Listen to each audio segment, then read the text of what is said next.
Hi, greetings everybody. Greetings. Friends, relatives, neighbors. Thank you so much for coming out today. I was really honored to be asked as well. And I'd like to say that, they are here. All of our ancestors are here. And we have to honor them. So we honor them with some songs. You honor them with your presence and your commitment to doing everything we can to lessen the burden on Lake Simcoe and what it has to endure. We can see that all around us the pace of housing development seems out of control all around the lake. And all of these things add up to pressures that increase all of the phosphorus and the fertilizer and the herbicides, pesticides, and things like that. The last thing we need the government spending any money on is another highway. We need housing for people who can't afford housing. We need better transit infrastructure. We need so many more things than just a highway to make it a little convenient for cottagers. So I want to express my opposition to this bill and tell you that you need to demand more from this government. Yes, Mr. Ford, this isn't your land to do what you want. This belongs to everyone who lives here. And everyone who lives here should have a say. Call upon your ancestors too. There's got to be a united and strong effort to stop this Bradford bypass. And I commit to helping every way I can. Same much for all of you to be here and start this off here today. So, be blessed.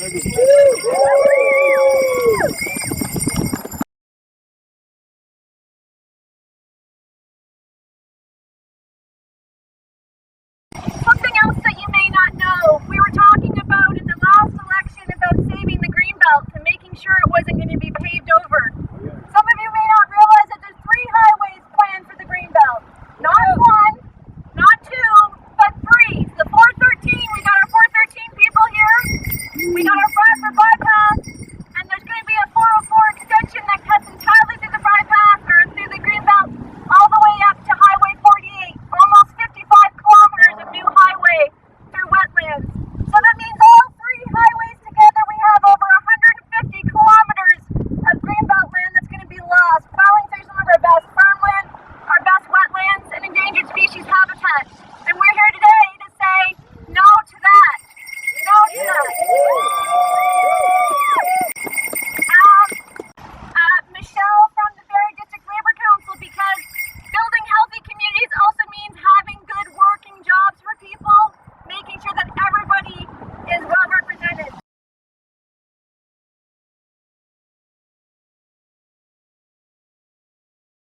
I'm Michelle McDonald, as Margaret said, from the Barrie District Labour Council, and I'm very happy to be here today to support all of this initiatives. I actually used to live in Bradford, recently retired and moved back to Midland, but I certainly know what this bypass is going to do to this community.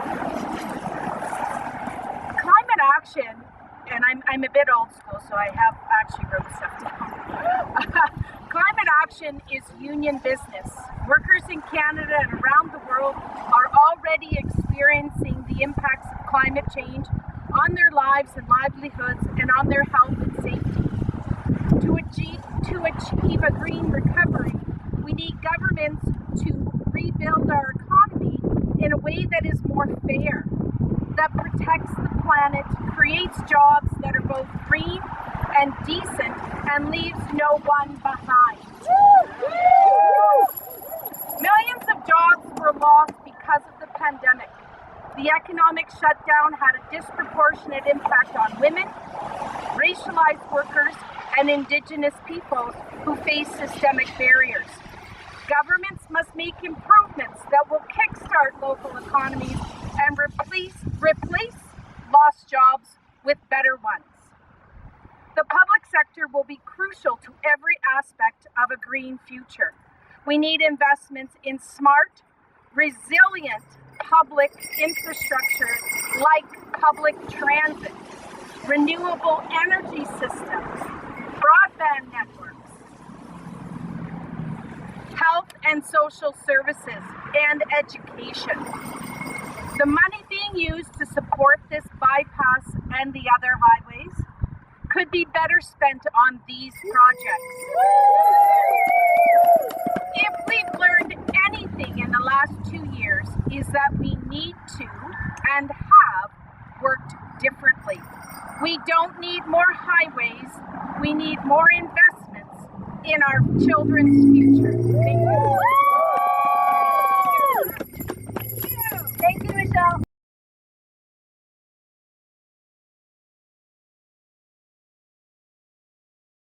What this money could be done with. So if you added up just the 413 and the Bradford bypass, we could do all of these things. Okay, so let's hear 12,000 nurses across Ontario can be hired. Think of the difference that will make to our emergency rooms and to our hospitals. We can increase care staff for all seniors across all long-term care homes, so we don't have one more senior that dies of dehydration. We can reduce class sizes in every classroom across Ontario from grades K to 12, so our kids can get a really good education and they're not put at the back of the classroom where they don't get the attention they need. And we can expand OHIP coverage for drug and dental for all youth and for all seniors. That would be half of the money that they're planning on spending on these highways. But what we have chosen to do is pave and destroy instead of investing that money, and that's a shame. People want us to feel like we don't have any power, we have no say. Each of you, I bet, knows at least 5 people you could talk about today, that you could talk about these issues with. You know at least 5 people in your community group, in your recreation clubs, in your families, that you could talk to. Give them this information and let them know that on June 2nd they need to vote to invest and not to destroy. We cannot elect leaders who are choosing to destroy before they do anything else. That should no longer be allowed.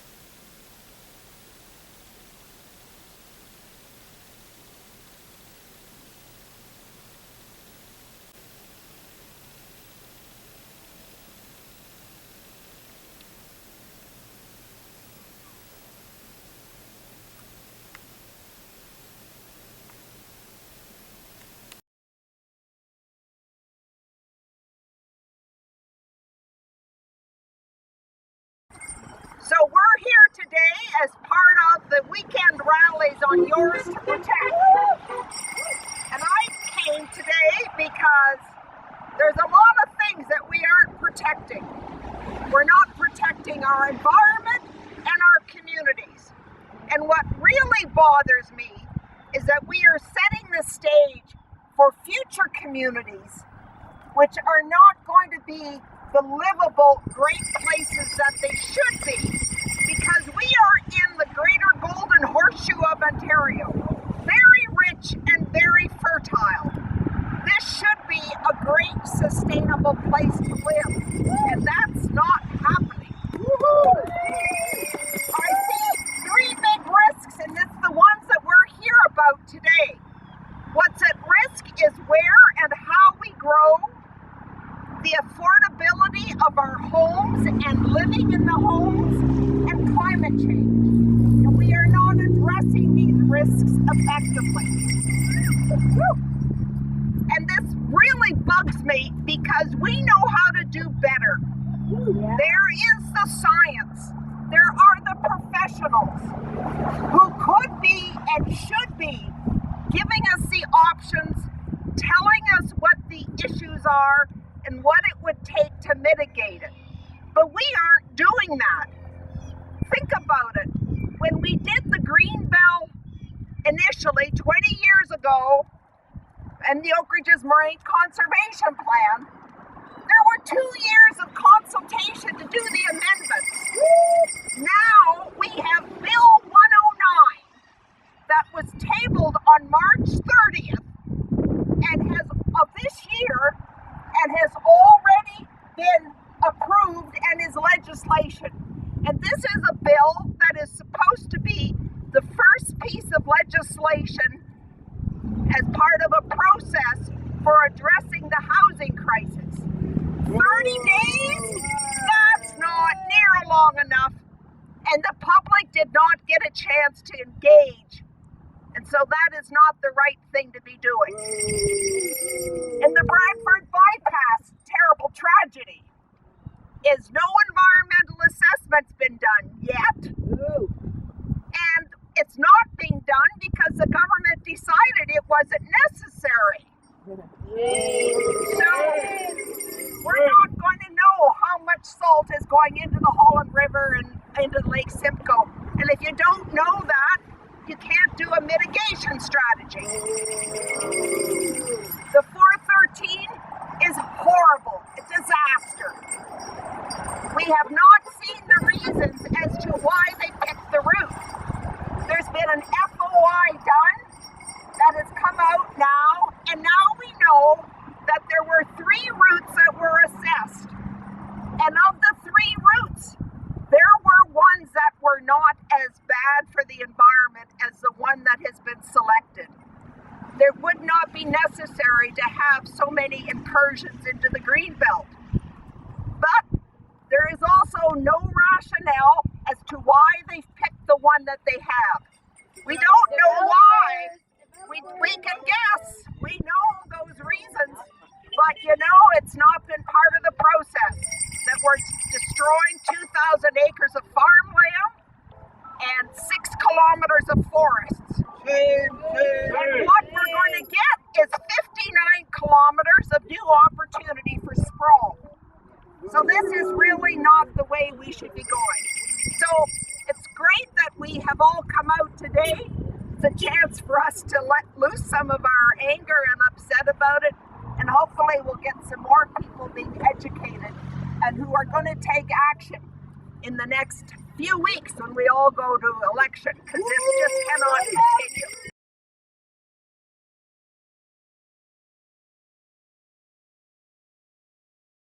Hello. Thank you everybody. My name is Graham Churchill, and I'm not here to talk about the Bradford bypass per se. I'm talking about something else. I'm from Richmond Hill. Hello?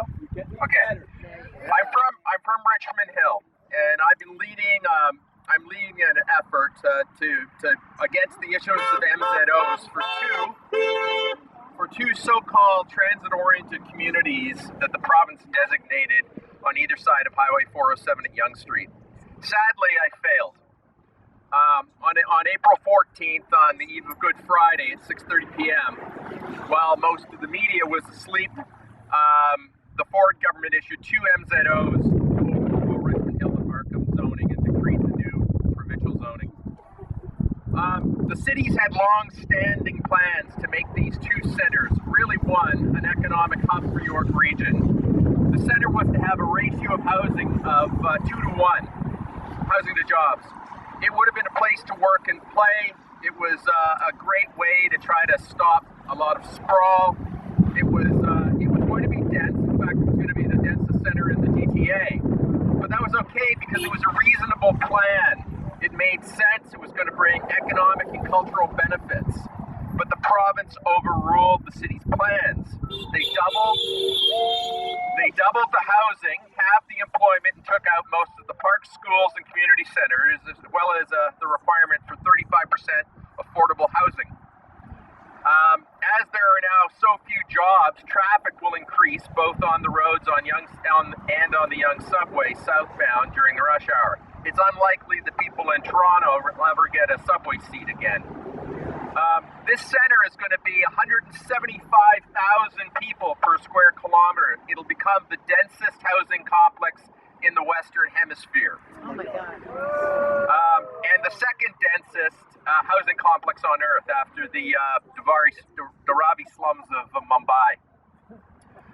It'll have 67 condo towers, 29 at 60 stories, 11 at 8 stories, and it's all in an area about half of that of Exhibition Place. For perspective, First Canadian Place is 74 stories. This center will be 6 times denser than the Toronto Central waterfront. So, you know, I guess I could say, hey baby, let cities sprawl. I mean, that might be the way people might want to look at it, but I'm kidding if I said that. Those aren't my words, but those are the words of John Ibbotson, Globe and Mail columnist back in January. He was arguing that the problem of skyrocketing house prices was entirely manufactured because of onerous restrictions that have been put on the development industry. Yeah, this is a common trope. It's broadly believed by many in the media and the public, and it's also one that Doug Ford weaponizes against those who reject sprawl and those who reject extreme tall. He's been using it against all of us. StatsCan is really clear on this. Over the past 20 years, housing has consistently outpaced population. I mean, it's outpaced population. And vacancy rates in private dwellings in Toronto are at a 20-year high. You'd never believe it, given what we see. So why are we having this problem? Well, the first thing to note is that it's not only in the GTA. Prince Edward County, south of Belleville, they're in a housing crisis as well. They have 26,000 people, and the population of that county is shrinking. What is happening here is that, in Nova Scotia also passed a law this week, just announced a new tax of 5% on buyers from outside the province to deal with their housing affordability crisis. So this is not a supply problem. It is it's what we would call a supercharged demand problem. Everybody wants to be in the housing business for investment purposes. 25% of all buyers now are investors. And for new homes in the Toronto area, 39% are investors. So this is a problem.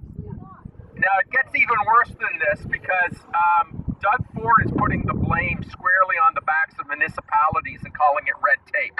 You might have heard him say that, right? His own actions are adding to the problem with this investment craze. In Ontario, there are 400,000 units that have been approved for building by the cities and so forth, but they haven't been built. Developers have realized that they can make more money by winning density rights than they can by building. It's a game for them. They're going directly to the OLT, the Ontario Land Tribunal, overturning official plans, and Minister Clark is executing MZOs. The Wynne government issued 4 MZOs in 4 years. Ford has done about 100. Shame.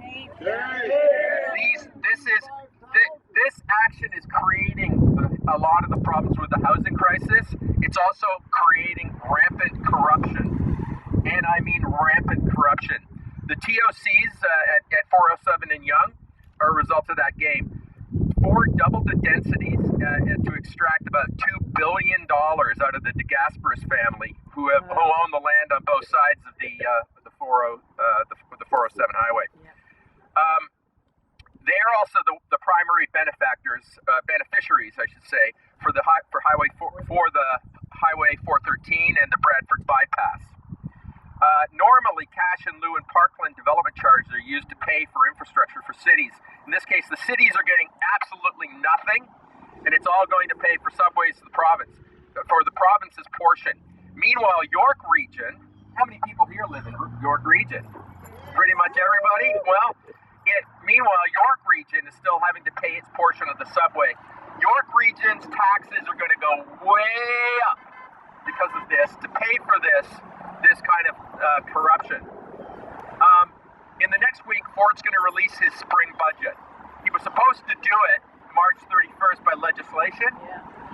He he put out new legislation to delay it till April 31st. Why?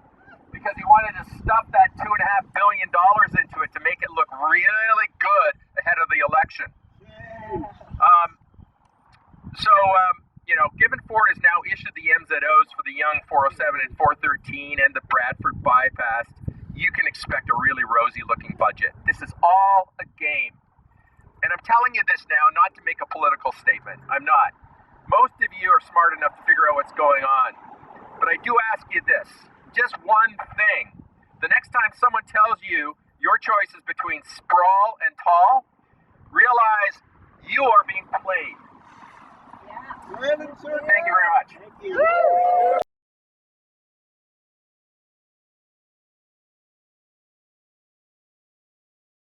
Wow. Really great you're all out here today. Yeah! All right. I live in Tiny Township. I live just down the hill from French's Hill where there's 7 quarries. What the hell's going on? And not clean water. Yes. I'm on the board of the Simcoe County Greenbelt Coalition. Margaret's the executive director. We started a project with 38 other organizations across the province to form the Reform Gravel Mining Coalition. Yes.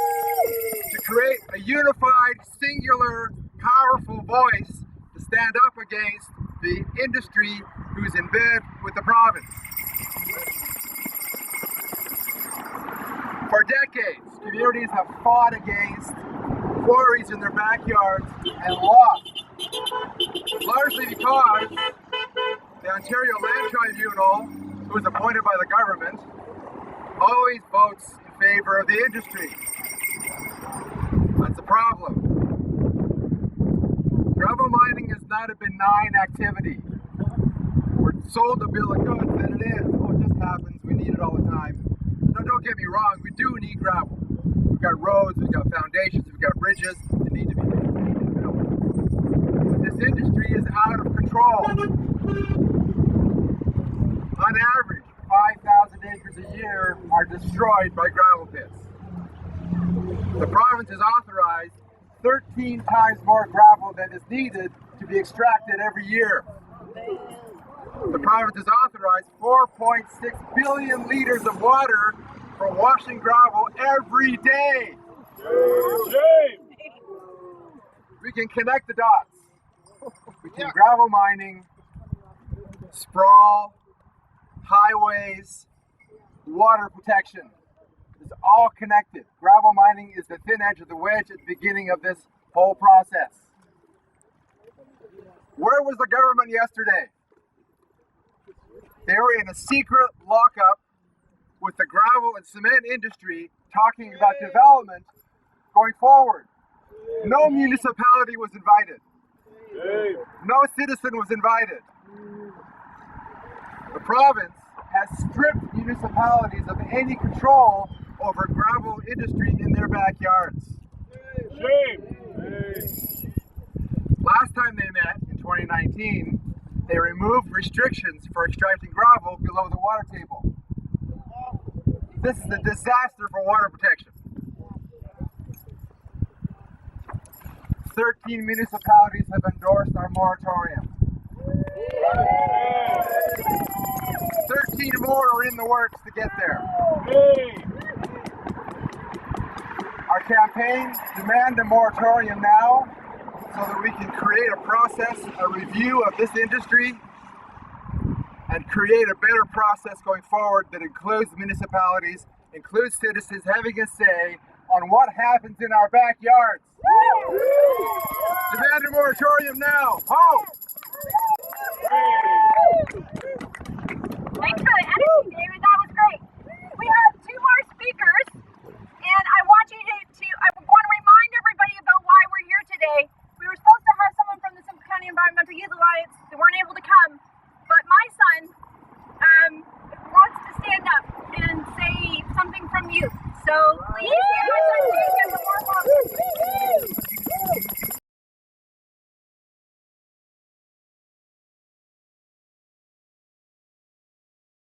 Hello, everybody! I'm here today with you all because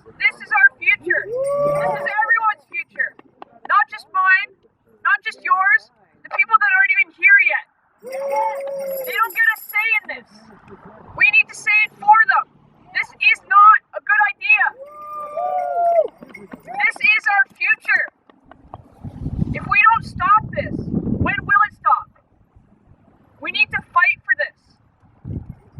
If we don't do this now, it's never going to end. If the government thinks it's okay, this won't end. We need to tell them that it's not. We need to show them that this isn't the right way, and we need to guide everyone in Ontario, everyone in Canada, everyone in the world, guide them to the right way. Instead of sprawl, and instead of all this highway building and destruction of the environment, we need to lead them to the side that protects it. Right on.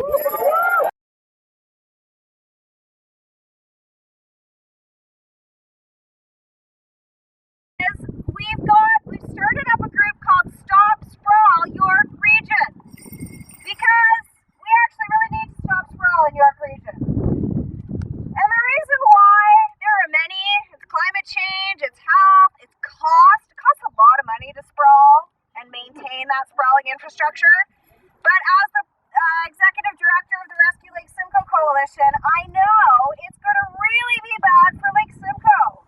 And we don't want that. No. Angry no's. Good.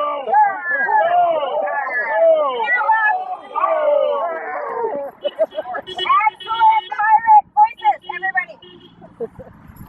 So, it's really important. If you are in York Region and you didn't know about Stop Sprawl York Region, please sign our petition, which is over here, and follow us on social media and get involved. These decisions are made at the local level.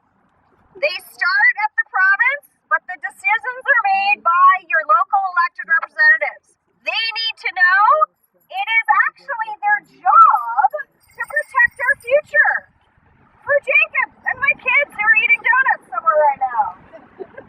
And anyone else. And fish and frogs.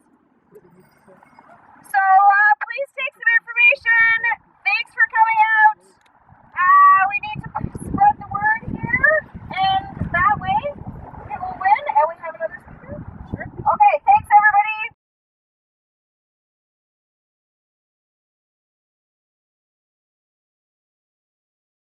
Before I